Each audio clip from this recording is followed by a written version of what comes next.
Any newspaper reports. I started buying magazines that had a UFO article in the magazine and collecting these, and from those I would get names and addresses. And I often called the people who wrote the articles to get them. Then I'd go interview those people myself, and if they took pictures, I'd try to get a copy of the picture, and frequently did. And then I began trading the pictures that I already had with other people that had pictures to get more pictures, and eventually built a library of pictures, probably the largest in private hands in the world. Is over 4,000 pictures of real UFOs. Now, if I can collect that many alone, as a single individual, working by myself, how many pictures do you think the government has got when every government employee is a potential investigator? Every agent trained investigator, all collecting and contributing to the government file. They must have hangars full of pictures. What Air Force Manual 10-206 says is that a U.S. Air Force pilot who sees a UFO has to report it in a particular way and manner. They outline in this form exactly how to report it. They say list the size, the shape, direction of travel, how big the object was, what were the wind conditions like. And you go through this big form and say, you know, your UFO sighting. The manual then goes on to state that you have to forward this to the NORAD installation. This is that one Air Force base that claims, oh no, we haven't collected these things since 1969. The problem is this form was last updated in October of 2004. In 1977, I proposed and became director of a proposed extraterrestrial communication study done in conjunction with the Jimmy Carter White House. Jimmy Carter, of course, had a close encounter with a UFO in the company of 10 members of the Leary, Georgia Lions Club in 1969 while he was running for governor of Georgia. While he was governor of Georgia in 1973, he had filed an official UFO report. It's now on the internet so everybody can see it. The 1976 U.S. presidential campaign was extraordinary because it was waged between Jimmy Carter, on the one hand, he's had a close encounter, and the first campaign waged on a platform which included a disclosure plank of sorts. Jimmy Carter was asked on various occasions, and this is documented, once elected, would he open up the extraterrestrial UFO files, and he said yes, he would. We have over 450 military and intelligence witnesses. They range from generals and brigadier generals to air traffic controllers and strategic air command personnel in the Air Force to civilian people in the FAA, the Federal Aviation Administration, to astronauts and cosmonauts. And it's an enormous database of people who have up close and personally seen UFOs or worked in those projects in their capacity as a government or military person. Even with the massive amount of pressure governments can exert to maintain the ongoing cover-up, people continue to come forward and tell what they have personally experienced. Like that, 15 miles in a fraction of a second. I disengaged the autopilot to push the nose over because we were at a collision course, and when I did, I just saw it head on. It's 300 feet in diameter. We knew that. We had a knowing, like somebody was telling us, 300 feet in diameter. So at that time, I heard a hell of a noise. And I said to the friend, what the hell was that?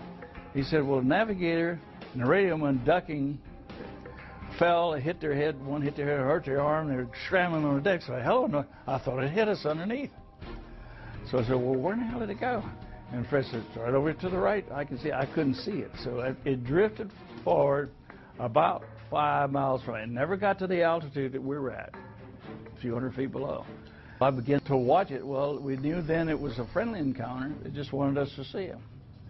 So then I went to engage the autopilot again. The magnetic compass was going like this. And the bird dogs, which is direction finders, the two bird dogs, they were pointing right at this thing, just vibrating like this. And there were a lot of electrical things in the airplane that went haywire. So I told Fred, did you see that coming? He says, it was close. It was doing this. And so I went back to the vacuum operator. That's the old airplane that vacuum operator and hydraulic operator control. So I go back to that. So So then we sat there and watched it for a while because it just paced us, stayed with us. And so the other crew wanted to land at large engine, so I got sent back. They came forward. Al Jones, which was the original plane commander, took my seat. And it was still there. He was watching it. And as I was walking back aft, he decided he was going to chase it. And so he disengaged. When I get back aft, I wanted to see how the passengers were doing. They're all on the right-hand side. They could see it underneath the wing.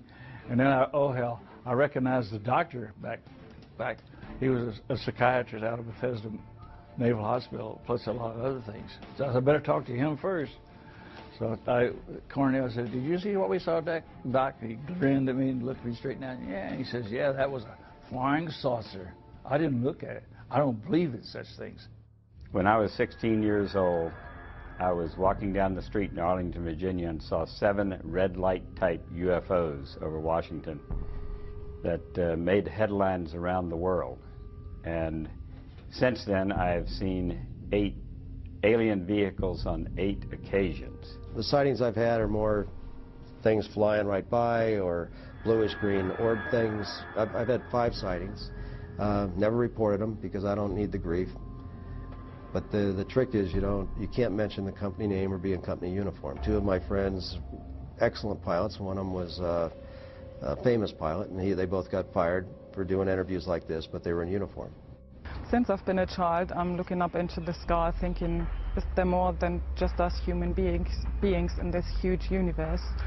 And now I do believe there is more life forms, different life forms, and more dimensions than we can perceive. I've had several sightings. Probably the closest sighting would have been back in 1974. I was driving back between Ottawa and Montreal, going towards Montreal.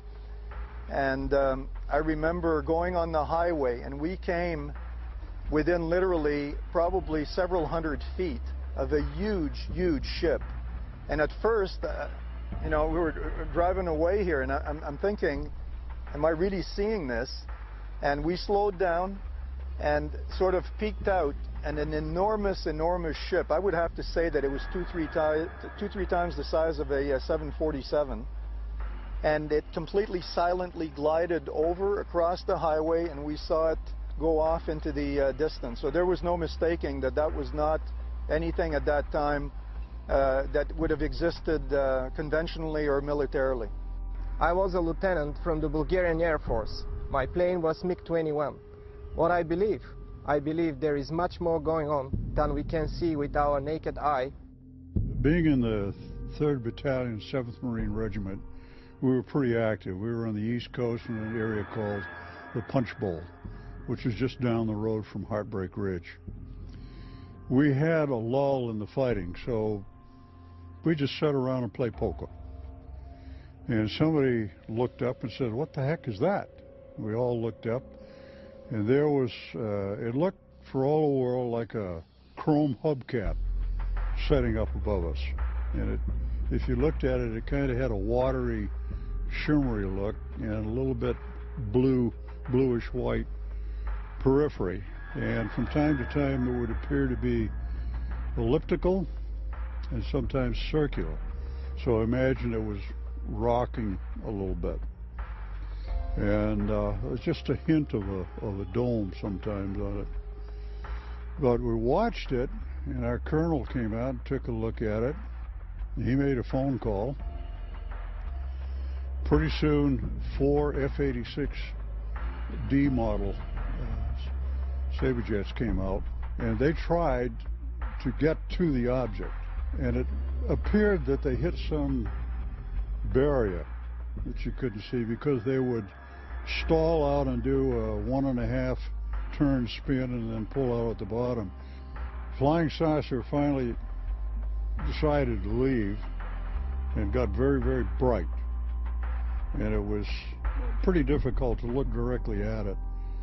But it rose straight up and it went through the overcast. Now, when it went through the overcast, there were 3 black rings that radiated from the flange of the craft and went from the flange of the craft all the way over the horizon with no sound at all. And what it looked like was somebody dropping a pebble in a glassy pool of water. and the rings are spreading out. In January of '05, 5:24 in the evening,